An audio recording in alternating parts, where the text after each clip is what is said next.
Быйыл болбойт. Бұл шайлоо бүткөндөн кийин эле кайра башталат билесиздер. Муну таратып жиберет экен депчи.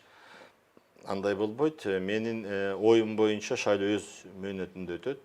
Бирок саясатта эч качан так айта албайсың.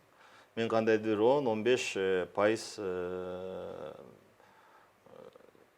жазында болуп калышы деген божомолду, ошо 10-15% туура келет, калганы 85-90% убагында болот деген ойдомун да.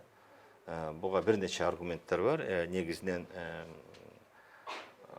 президент дагы өзүнүн атайын расмий билдирүүлөрүндө бир нече жолу чоң аудиторияларда айткан.